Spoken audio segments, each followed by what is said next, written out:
Continuing where we left off on our Supergirl TV show review, or rather, right after, I most recently reviewed Season 5, Part 1.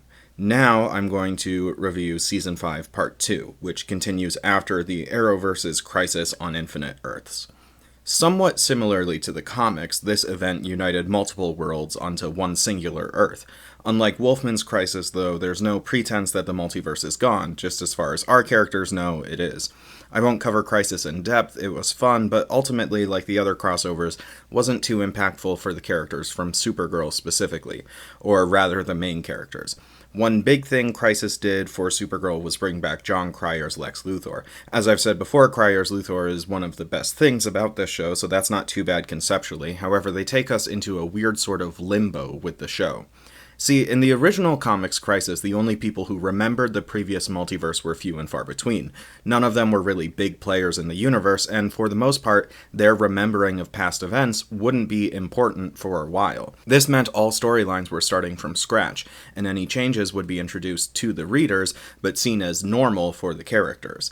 However, in the Arrowverse, nearly every main character from the majority of shows remembers life before the crisis, either by surviving it, getting a mind recalibration by J'onn J'onzz, or through tech from Lex or the Flash's character Cisco, meaning the only real changes are that now Black Lightning and Supergirl take place on the same Earth as the other shows. Other Earths are no longer common knowledge, and they can bring back a few characters to previous social positions or back to life if they died. On the one hand, I understand they want to finish the storylines that they set up beforehand, which writers of the comics often don't get to do when the company decides that they want to reboot their universe. However, if things are mostly the same, why even do the big apocalyptic event in the first place? It'd be like if the MCU led up to some big 5-hour-long event that involved most characters you know of dying, save a handful, and this huge apocalypse across the entire universe, only for things to be immediately resolved and reverted back to pretty much normal, save the death of one major character. Anyways, moving on to the actual show, we start back on episode 10, the bottle episode, that's its title, where we see that Lex now owns the DEO, is publicly adored, and has his sister on his side, whereas Alex ends up leaving the DEO. Much to the consternation of the main characters, Lex is super popular and seen pretty much as a hero himself. This is the second time Lex co-opted the final boss status from a seasonal villain, but it's not the worst time we'll see this happen.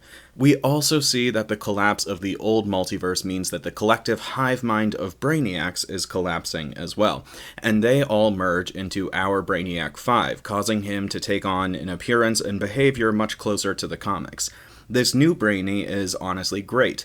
We get to see Jesse Rath show some more acting chops instead of just being the goofy sidekick tech wizard that every CW superhero show decided they needed. This is a huge upgrade, and one that makes Brainy a stronger character overall. Also, one of the multiversal Brainiacs is played by his in-real-life sister Megan Rath, which is pretty funny. What I don't care for as much is that this new logic-driven Brainy is instantly very Batman, and that now that he's smarter, he's got no time for his relationship with Nia, since he needs to pretend to be friends with Lex so he can take him down, and that wouldn't work if he was, still nice to people. Brainy and Nia are just one of two relationships on this show that I would say are actually decent, and this excuse for breaking them up feels forced for sure. The man has to push away the woman he loves trope is tired and relies on toxic masculinity, as though accepting help and teamwork makes you weak or compromised. Not to mention, just like with Batman, as well as Spider-Man and so many more superheroes, we know it's not going to last. Episodes 11 and 12 are part of a two-parter featuring the return of Jeremy Jordan's Winn, of whom those following this review series will recall I am not the biggest fan. However, most of his nice guy persona has melted away, and he's pretty much an average hero character, happy about his wife and kid. It's revealed he's married to Lightning Lass, and he's back in time to deal with a doppelganger, some sort of Crisis on Infinite Earths refugee, who is destroying his future by ruining his reputation. His presence doesn't add anything for me, but I hope the viewers who liked him were glad to see him back in, honestly, a better form than he ever has had. These two episodes are kind of boring in terms of the whole overall season. They feel obviously superfluous to the overarching story, as we know he's going to return to the future to his family. A little intrigue happens with Brainy revealing to Winn his plan, but nothing really comes of it. There's also some tacked-on development for Winn's father, but it's not really meaningful, just pops up to half apologize for abusing him, and then sacrifices his life, even though he's already dead, sacrifices like his mind is on a computer so that they can defeat the alternate Winn. Thankfully, episode 13 is a real treat. Mr. Mxyzptlk comes back, only this time he's played by Thomas Lennon. Look, no offense to all of the other actors, but this is far and away my favorite live-action version of the character. Tom Lennon's natural charisma mixed with a sort of Broadway performance ship brings a trickster vibe to the character sorely missing among other versions. I would once again point out how this show can do Superman characters surprisingly well on occasion, and this is definitely an example of such. As episode 13 is the 100th episode, it threatens to be a clip show, but is instead much more of a creative episode, sort of celebrating the past seasons with a critical lens. The episode is called It's a Super Life, and similar to the movie off of which it is named, shows how the world of Supergirl would have played out differently under different circumstances. We see that if Kara had come out as Supergirl to Lena in Season 4, she would have flown off in a huff and not saved Kara from Agent Liberty. If she came out in Season 3, Lena would have let the world killers win instead of helping her. And if she came out as Supergirl for some reason shortly after meeting her, Lena would have built her fame up to a level where Ben Lockwood lost his whole family to suicide because they thought Supergirl was a god who would save them. And then Ben kills all of Kara's friends. Lastly, if Kara and Lena never met, it would have led to a reality where Lena, injured in an attack by her brother, decides to become a dictator that enslaves Rain and Brainy and murders millions of people. All of these are, of course, over-the-top examples, but I appreciate that the show is not letting Lena off the hook by both sidesing Kara's hesitance to tell a billionaire her secret identity. The episode ends with Kara telling Lena that her actions are her own. She apologizes for misleading her, but she will stop her if she needs to. The episode also sees the return of characters like Sam and Ben, as I said, as well as Winn, Mon-El, Otis, Sam's abusive mom, and Chad Lowe's weird cultist character who showed up a couple of times. So it's kind of cool to see everybody back, and that helps contribute to an overall feeling of fun. Lennon's performance is definitely the main reason for the lighter mood, but you also feel like Benoist was having fun with it too, so it's overall very enjoyable. And I'm not the only one who thinks so. Apparently this is the highest rated episode of Supergirl.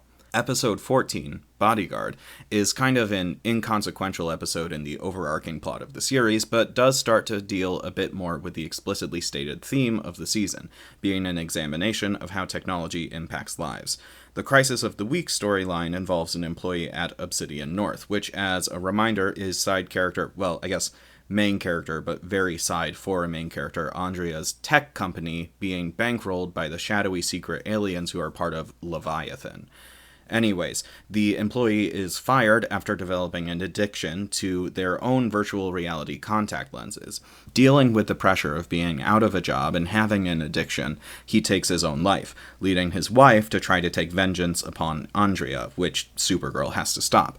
On paper, this is interesting, and while the execution is a little clumsy, I like that the season is trying to address technology addiction, which they continue to attempt to address throughout the rest of the season to varying degrees of success. Willie Garson, may his memory be a blessing, returns once again playing Steve, a meek prisoner, and in this episode he is subjected to Lena's unethical and incredibly early human trials of her mind control technology that she uses on inmates, which causes them immense pain. It took a while, but I'm glad we finally got around to saying that performing trials on imprisoned human beings is unethical. Bare minimum here, but it's better than Season 4. Or Season 3. Episode 15, Reality Bites, is pretty sharply split between A-plot and B-plot, although I guess I don't know which one is which. It's pretty split between two different stories.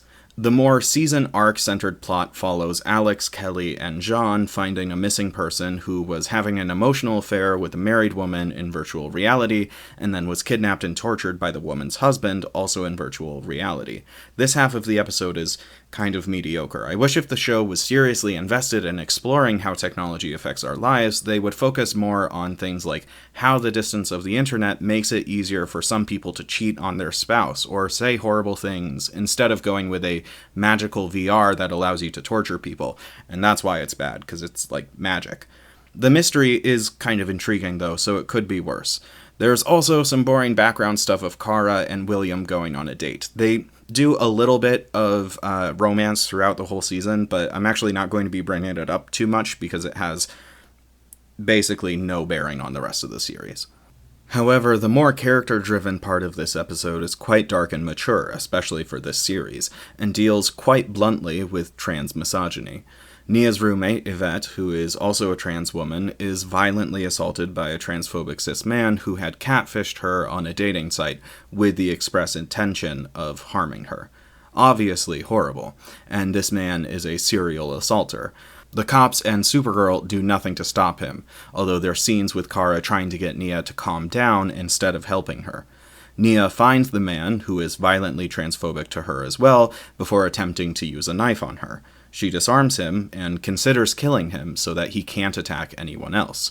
Kara convinces her to stand down, and coming this close to taking a human life drastically affects Nia. Kara comforts her and acknowledges that she doesn't understand what Nia is going through and encourages her, which is a step above the time earlier in this series where she said that she knew what transmisogyny was like because she's an alien. And then Nia tries to encourage Yvette to continue to be visible, to be out, and to not let the hateful bigots drive back progress. It's a very dark episode, it's very serious, and this is something that we haven't really seen from the show thus far. Now, I'm transmisogyny exempt myself, and won't pretend to know what transmisogyny is like in any complete way. I will say that I know the writers for this episode consulted with Nicole Maines on this, and that I've seen multiple trans fans of the show express appreciation for the sincerity with which the show displays the humanity of and the struggles faced by trans women. I've also seen and agree with a lot of the critics of this episode, and Maines herself, that this brings a complexity to Nia's character that elevates her overall. Nia is still a good person, but she has been driven by pain to the point of at least considering killing another person. Now, I'd be remiss if I didn't mention that this would perhaps mean more coming from a show where the good guys didn't regularly murder the people that they fight against, but the sentiment is there, and Maines gives a phenomenal performance. One thing I just wish was different was that this wouldn't be the final episode for Roxy Wood's Yvette. This is her last appearance in the series, so we don't get to see her heal from this moment. The episode is already very somber, and not getting to see her recover both physically and mentally just makes it darker in retrospect. They even acknowledge in this episode that she has a different experience as a trans woman of color, as she refers to herself. But we get to see Nia move on from this pain, but not Yvette, and I wish we did. Aside from that, though, overall, episode 15 was a pretty impactful episode, and episode 13 was excellent. Episode 14 was nothing special, but not atrocious. This had me thinking, are we entering a Supergirl renaissance? No, we were not. Episode 16, Alex in Wonderland, reveals that Jeremiah, Alex and Kara's dad, biological for Alex and adoptive for Kara, obviously, is dead. Off-screen with no even archival footage. Now, I've looked all over for a primary source on why Jeremiah was killed off so unceremoniously, but the fandom's seeming hypothesis is that the showrunners just didn't want to work with the actor, Dean Cain, anymore, as Dean Cain himself was eager to return to the show. This seems to be conjecture, so take it with a grain of salt, but lots say that this was in response to his conservative politics, as he is quite conservative. Working a job isn't a right in this country. I don't have a problem with them choosing to sever professional ties with someone over the views they espouse. Though considering who Warner Brothers gladly continues to employ, it's certainly not consistent. Regardless, though, this episode painfully wants to be about Alex's relationship with her father, but as she retreats into magical virtual reality that can do anything, instead of seeing her interact with her father, who she really loves, we see her cosplaying as Supergirl. The whole episode is just painfully slow, like many, many other virtual reality episodes of sci-fi shows, although normally those came from the 90s when people didn't actually know what virtual reality was. We know that there are no stakes here, we know that there will be no consequences, and much like the Lois and Clark VR episode, ironically, we know that things will just go back to the normal by the end of the episode. In fact, next episode, in a somewhat decent scene where Kelly and Alex are grieving, they even say, well, I guess it's like time to get back to normal. Essentially, Alex develops and deals with her feelings of insecurity against Supergirl, inferiority to her, and mourning of her father completely within this single hour, with mostly no interaction with other characters save a digital version of herself. Jeremiah has been completely absent for 3 years, and while obviously for the characters it makes perfect sense for the death of their father to be impactful, there's very little to tie us emotionally to the loss, as we don't even see a picture of him, a memory, a flashback, or anything that would ground us in this situation. I wish this episode was better. There is a great possibility for a good story here if they didn't rely on the virtual reality addiction subplot again. When the actors actually act with each other instead of pretending to fight even more pretend CG monsters than usual, we get to see some pretty decent performances. Just overall, this is a flawed episode that I don't think we needed or contributed much to the season. Episode 17, Deus Lex Machina, Benoist's directing debut, disappointingly focuses on Lex Luthor's schemes using Eve Tessmacher. Now, I've made it no secret that I'm quite fond of the way that this show has used Lex in the past, but this episode is where it starts to get just too much. Show too little of a villain and they mean nothing, but if you showcase all of their plans in detail, you lose the mystique and intrigue behind the villain. We also see him working with and manipulating Leviathan, the evil secret society that has supposedly been around for thousands of years, which just makes them look somehow even less intimidating than they already were. This episode is like the Sherlock version of Moriarty, where we can see everything that happens is part of this villain's super powerful plan to a ridiculous degree. And maybe it's just me, but I am quite bored of Eve Tessmacher. She's not interesting enough to make us feel for her being heartbroken, or likable enough for us to give her several heinous crimes an overlook just because she was doing them for someone she thought loved her. And, of course, Lex has to brag about how gullible she was before his plan can come to fruition, like a cartoon villain. Add in the return of the lackluster Lillian Luthor, and a scene where Lena acts all hurt that Kara gets to use technology to find people, but if she wants to use that exact same technology to mind control people into behaving exactly how she wants, suddenly she's the bad guy, and I'm left irritated. Oh, and McGann comes back. Episode 18, The Missing Link, follows the fallout from the previous episode, where Leviathan is now powerful and ready to defeat Supergirl. They fail, of course, but be prepared for more fully CG fights, and more of Brainy having to pretend to be a bad person to get closer to the bad guys. To be fair, I like the acting between Wrath and Maines. There's a certain amount of tension between them that is very good. I just don't really like this kind of plotline. On the plus side, Sean Astin returns as his minor character Pete in the subplot they give Alex and Kelly to keep them busy for the episode. That's not entirely fair. But given how much of their plot this season is dealing with third-tier villain Andrea, it's hard to be too interested in what happens with them. Then again, I'm not super invested in the show at all, so perhaps that's not really fair. Alex also gets her own super suit, since she's no longer a cop, that she wears in the finale, and it's, look, let's just say the design isn't for me. It definitely feels more fit for Arrow than for this show, but at least the color scheme is good. And, of course, I've got to bring up the romance that the show wants between McGann and Jean. I know they aren't adoptive family in this show, and the age gap in the show is not unhealthy at all, but it's weird to take a relationship in the comics that's between an uncle and a niece and turn it into a romantic relationship in the adaptation. Just kind of bizarre. The main point of the episode, though, is that Lena has her big moment where she realizes, wait a minute, is mind controlling people, stripping them of their free will, and then turning them into automatons to carry out your wishes evil? Actually, that's not fair. She doesn't even come to that conclusion that it's evil. Instead, she realizes it won't work. And then, after Lex tells her that they'll use force to make people submit to their authoritarianism, then she realizes she was behaving evil. So the episode concludes with her apologizing to Kara and joining the good guys, free of any consequence. Look, the show doesn't hold any of its supposedly heroic characters accountable for anything. Most of them have killed people, they've all been complicit in unethical imprisonment, and there's little reason to expect they'd showcase anything different here. But it is funny to see online the same fandom that will hate on Alex for having emotions, or on literal children for being children, is completely fine with excusing brainwashing authoritarianism as long as you show a slight amount of remorse for it, and agree to move past it without giving the victims any resolution. The prison where she was testing her mind control technology? Blown up by Lex. Were there survivors? I don't know, the show doesn't see fit to tell us. But hey, she's sorry, let's keep on moving to the finale. Yes, we are already at the finale. Through no fault of their own, there was a certain something preventing the Supergirl production team from wrapping their season. Like I said last time, I genuinely do prefer them cutting the season short to just powering through COVID-19 like some shows did, so I hold no judgment at all for them ending a little abruptly. I will, though, judge the finale on its own merits. Leviathan, the supposedly all-powerful cabal they've been building up to this whole season, is finally shown in its full glory, and it's, four people. Human-looking people. Admittedly, 4 people who can't die, but still 4 people.